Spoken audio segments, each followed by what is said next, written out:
सभी विद्यार्थियों को गुड मॉर्निंग। जैसा कि हम कक्षा 12 का मैथमेटिक्स का अनसॉल्व पेपर को हल कर रहे हैं। पिछली वीडियो में हमने 2025 का सेट नंबर पहले का जो लॉन्ग क्वेश्चन हमारे पास था 9वां, इसको सॉल्व किया था। आज हम उसी श्रृंखला में क्वेश्चन नंबर 8वां जो लॉन्ग क्वेश्चन है इसी को हल करते हैं।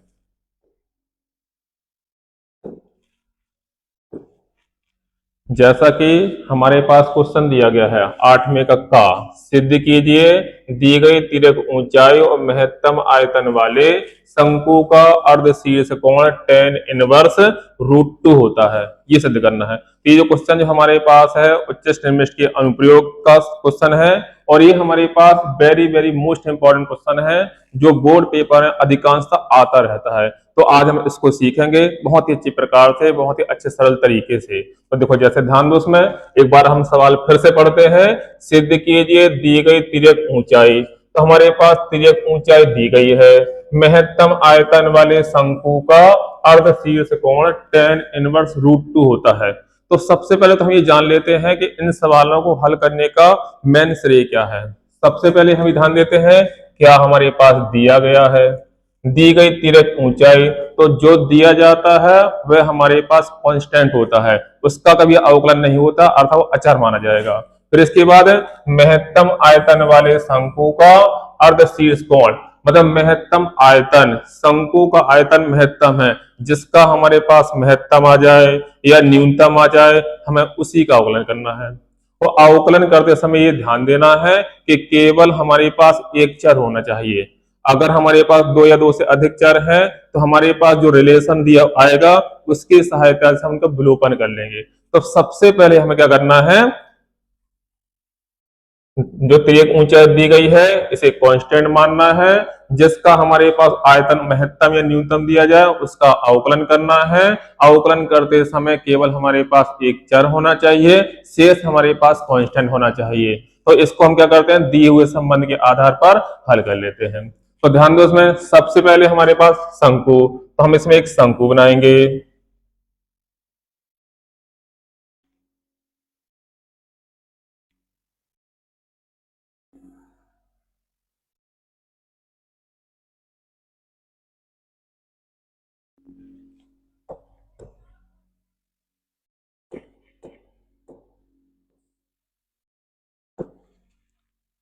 शंकु हमारे पास ए बी सी डी दिया गया है। हम मान लेते हैं जो शंकु हमारे पास है इसकी त्रिज्या r, ऊंचाई h तथा तिरछी ऊंचाई l है। तो सबसे पहले हम इसी को लिखेंगे, माना शंकु की त्रिज्या r, ऊंचाई h तथा तिरछी ऊंचाई l है, तथा तिरछी ऊंचाई l है। अब इसके बाद देखो हम इसमें एक रिलेशन जानते हैं। तिर्यक ऊंचाई हमारे पास है, ऊंचाई हमारे पास है, r दिया गया है, तो क्या होता है l स्क्वायर बराबर r square plus h square. आवश्यकता पड़ने पर इसका हम प्रयोग कर लेंगे। l हमारे पास दिया गया है, कांस्टेंट है। अब इसके बाद देखो उसमें हमारे पास l स्क्वायर बराबर r square plus h square हो गया। इसके बाद हमें महत्तम आयतन वाले शंकु का, तो अर्धशीर्ष कोण इसका हम मान लेते हैं अल्फा है। अब हमें शंकु के आयतन का अवकलन करना है, तो यहां लिखेंगे हम शंकु का आयतन,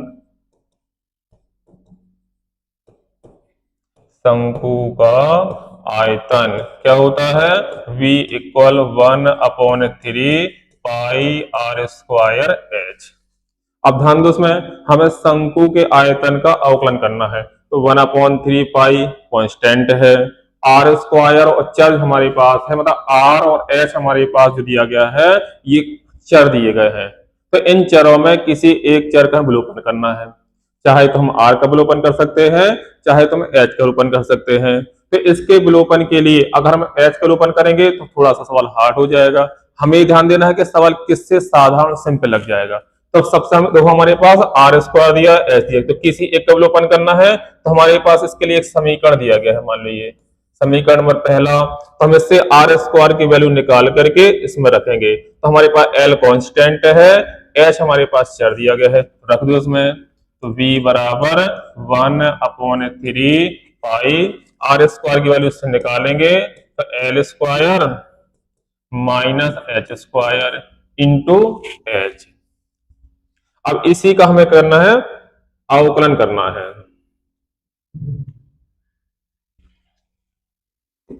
इसी का हमें क्या करना है अवकलन। एच का हम मल्टीप्लाई करेंगे इसमें, तो v इक्वल आ जाएगा 1/3 pi L square H minus H Q, ये हो गया इसमें। अब इसके बाद हमें दोनों चर हमारे पास h दिया गया है, तो h के सापेक्ष अवकलन करेंगे, तो दोनों पक्षों का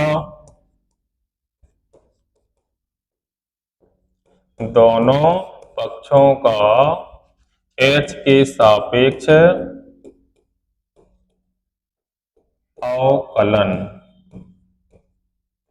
अवकलन करेंगे h के सापेक्ष है, तो ये आ जाएगा dv upon D H equal 1/3 पाई स्थिरांक है, एल स्क्वायर स्थिरांक है, h का अवकलन करेंगे तो 1 हो जाएगा, तो हमारे पास एल स्क्वायर आ जाएगा।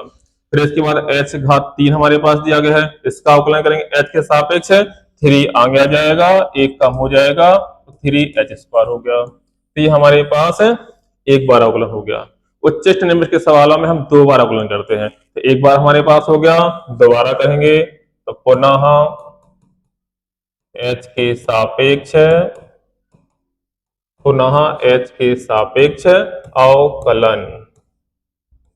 अवकलन कर दो इसे, तो हमारे पास आ जाएगा d2v upon D H square बराबर, अब 1/3 पाई कांस्टेंट है, तो 1/3 पाई कांस्टेंट है। अब एल स्क्वायर हमारे पास है, इसका अवकलन करेंगे तो अचर का अवकलन 0, ये 0 हो जाएगा, माइनस है 2 आ जाएगा आगे और 1 कम हो जाएगा, तो 3 2 6, तो हमारे पास आ जाएगा 6h, 3 से कट हो जाएगा तो माइनस का 2 पाई h हो जाएगा, अर्थात हमारे पास द्वितीय अवकलन में माइनस का 2 पाई h आ गया। अब इसके बाद हम क्या करते हैं, अब इसके बाद उच्चिष्ट तथा निम्निष्ट के लिए प्रथम अवकलन को शून्य के बराबर लिखते हैं। क्या करते हैं, उच्चिष्ट तथा निम्निष्ट के लिए प्रथम अवकलन को शून्य के बराबर लिखेंगे। यहां लिखेंगे और मैक्सिमम एंड मिनिमम, तो ये आ जाएगा dv upon D H equal 0। अब इसका देखो dv अपॉन डी एच की वैल्यू कितनी हमारे पास है, 1/3 pi L square minus 3h square equal 0, ये हो गया। 1/3 पाई को ट्रांसफर करेंगे तो 0 हो जाएगा, तो हमारे पास क्या आ जाएगा एल स्क्वायर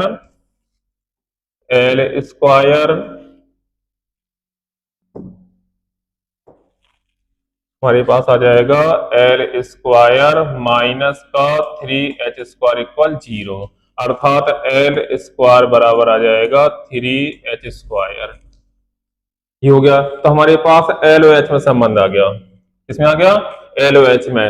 इस एल ओ एच का, इस एच के मान को हम क्या करेंगे द्वितीय अवकलज में रखते हैं, तो इससे एच की वैल्यू हम निकालेंगे,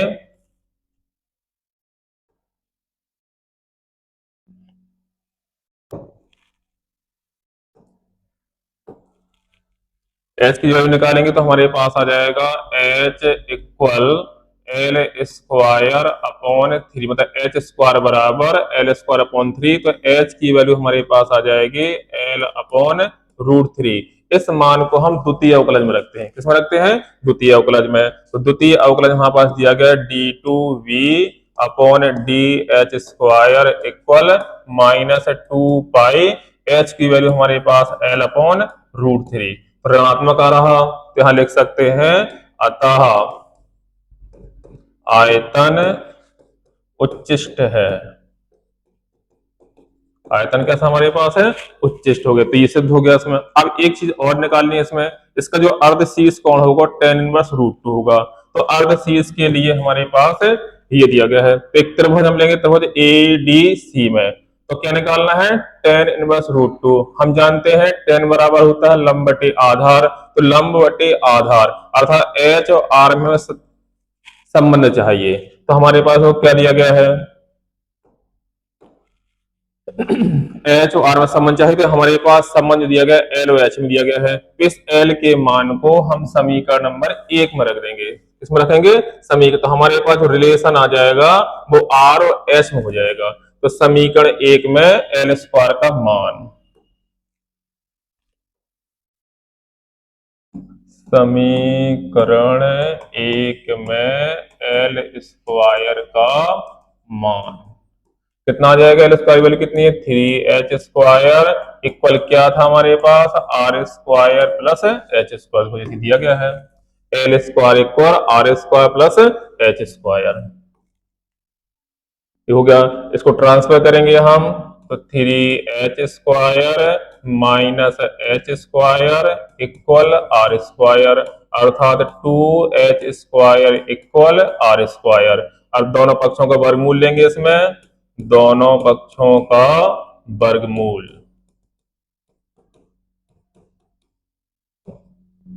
कितना आ जाएगा, √2h बराबर आर। अब अगर शीर्ष कोण निकालना है, तो त्रिभुज ए डी सी में tan अल्फा बराबर, त्रिभुज ए डी सी में tan अल्फा बराबर क्या होता है, लंब बटे आधार। लंब कितना हमारे पास है आर और आधार कितना है एच, दिया जाएगा आर बटे एच। अब क्या करना है, आर की वैल्यू पुट कर दो उसमें, तो आर की वैल्यू हमारे पास है √2h अपॉन एच।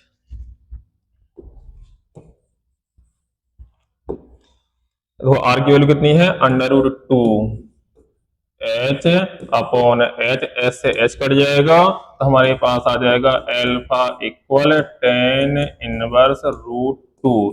यही हमें सिद्ध करना था। अब ये हमारा सवाल आसानी से बहुत ही सिंपल तरीके से हल हो गया है। ये जो हमारे पास सवाल है वेरी वेरी मोस्ट इंपॉर्टेंट। जैसे हमारे पास अगला क्वेश्चन दिया गया है अवकल समीकरण x minus y d y upon d x equal d x minus d y का एक विशिष्ट हल ज्ञात कीजिए, जबकि y इक्वल हमारे पास -1 है, x इक्वल हमारे पास 0 दिया गया है। तो बोर्ड के एग्जाम में अवकल समीकरण का एक क्वेश्चन लॉन्ग आंसर में कन्फर्म आता है।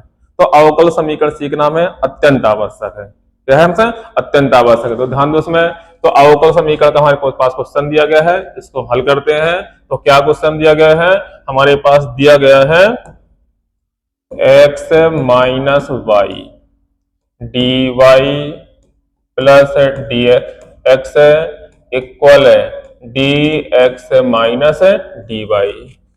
तो अवकल समीकरण को हल करने के लिए सबसे पहले हम dy अपॉन dx की वैल्यू ज्ञात करते हैं। क्या ज्ञात करते हैं, dy अपॉन dx की वैल्यू।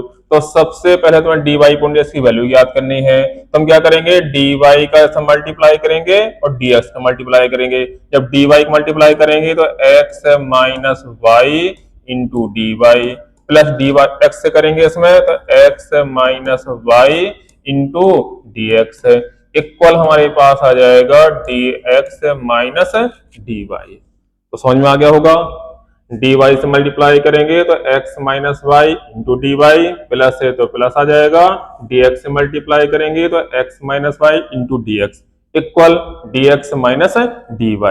अब इसके बाद dy अपॉन dx की वैल्यू ज्ञात करनी है, तो dy को यहाँ ट्रांसफर करेंगे और dx को सब ट्रांसफर कर देंगे। तो हमारे पास आ जाएगा x minus y into d y, इसे ट्रांसफर करेंगे तो प्लस का डी वाई इक्वल कितना हमारे पास है dx है, इसको ट्रांसफर करेंगे तो माइनस का x minus y into d x.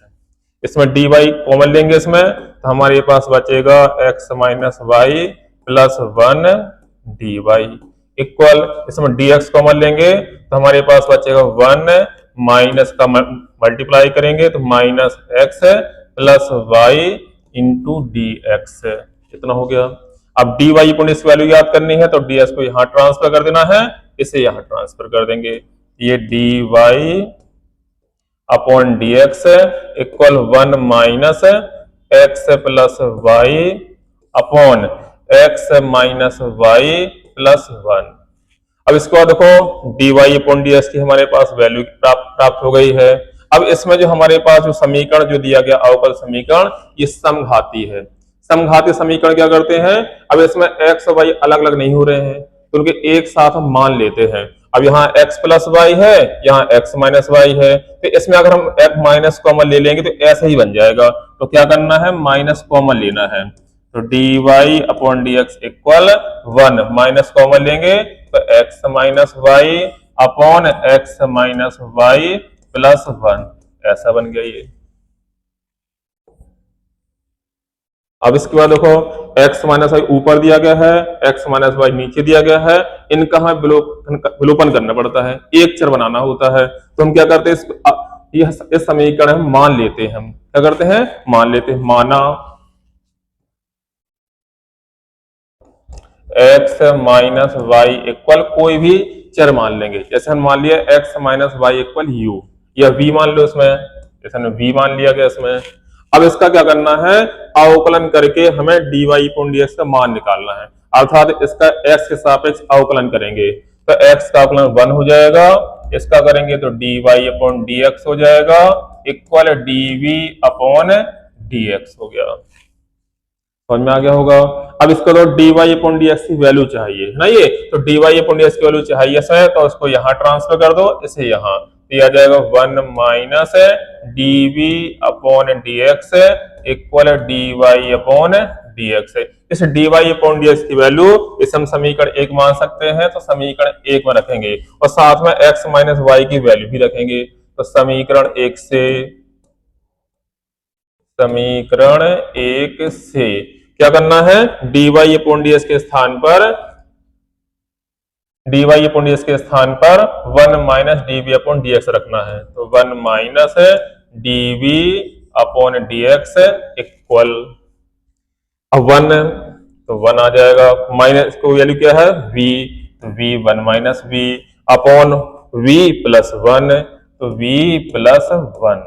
इसके बाद हमें dv अपॉन dx निकालेंगे, तो इसको यहां ट्रांसफर कर दो, dy इसको यहां ट्रांसफर कर दें, तो 1 minus 1 minus v upon v plus 1 बराबर dv अपॉन dx है।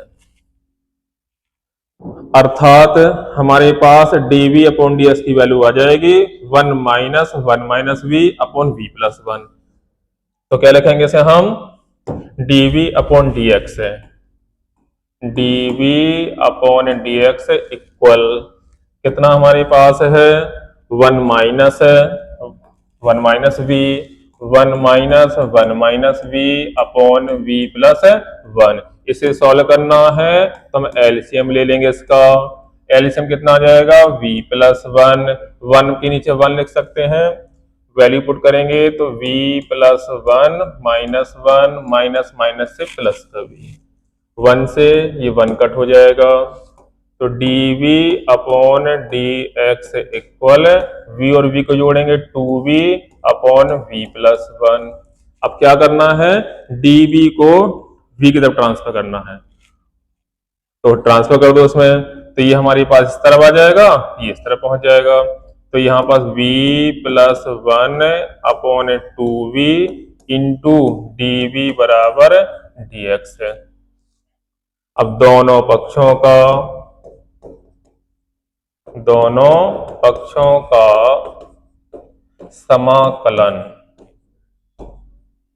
समाकलन किया जाएगा, इंटीग्रेशन 1 अपॉन 2 को बाहर कर लेंगे तो v plus 1 upon v dv equal integration dx, ये हो गया इसमें। अब आंगो सॉल्व करेंगे तो 1 अपॉन 2 इंटीग्रेशन v, हर में एक पद है, हर का मतलब प्रत्येक के साथ है, तो यह आ जाएगा v upon v plus 1 upon v into dv equal integration dx, v से v कट जाएगा, तो हमारे पास ये आ जाएगा 1 upon 2 integration 1 plus 1 upon v dv equal हमारे पास है इंटीग्रेशन dx है। अब इसका इंटीग्रेशन करेंगे तो 1/2 इंटीग्रेशन कर लो इसका, तो 1/2, 1 का इंटीग्रेशन v हो जाएगा, 1/v का log v हो जाएगा, इक्वल यहाँ 1 लिख सकते हैं, 1 का इंटीग्रेशन हमारे पास x है प्लस का c, ये हमारे पास हो गया। तो अर्थात हमारे पास आ जाएगा v plus log v equal 2x plus का 2c। तो v की वैल्यू पुट करेंगे हम, तो v की वैल्यू हमारे पास कितनी थी, तो v की वैल्यू हमारे पास थी x माइनस वाई, तो x minus y plus log x minus y equal 2x plus 2c। इसको यहां ट्रांसफर कर लो इसमें, या हम समीकरण 1 मान सकते हैं। अब इसका हमें विशिष्ट हल ज्ञात करना है। वैसे तो हमारे पास यही आंसर हो गया, तो विशिष्ट हल हमें ज्ञात करना है। तो विशिष्ट हल के लिए हमें दिया गया है, क्या दिया गया है, x इक्वल 0 y इक्वल -1, जिससे क्या होगा, कांस्टेंट c का मान प्राप्त हो जाएगा। तो x इक्वल 0 y इक्वल -1, तो यहां लिखेंगे जब x इक्वल 0 व y इक्वल -1, रख दो उसमें x की वैल्यू 0, माइनस माइनस से +1, फिर इसके बाद प्लस log x की वैल्यू 0, माइनस माइनस से प्लस का 1 इक्वल 2x की वैल्यू 0 प्लस के 2c। तो log 1 का मान 0, तो यहाँ केवल 1 बचा, इक्वल 2c, अर्थात c बराबर हमारे पास आ जाएगा 1/2।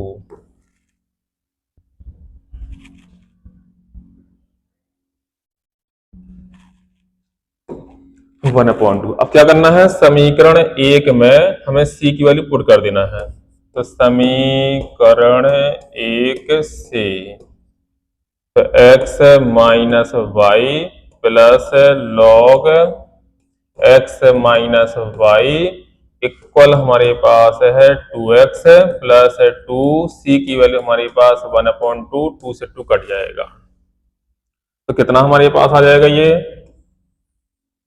तो ये हमारे पास आ जाएगा log x minus y equal 2x, इसको ट्रांसफर करेंगे तो माइनस का x, y हमारे पास पॉजिटिव हो जाएगा प्लस का y, और यहाँ कितना बचा हमारे पास 1, तो प्लस का 1, तो ये आ जाएगा log x minus y equal x plus y plus 1। तो ये हमारे पास अवकल समीकरण का विशिष्ट हल हो गया। तो आज के लिए इतनी पर्याप्त है, शेष मिलते हैं हम अगली वीडियो में। धन्यवाद।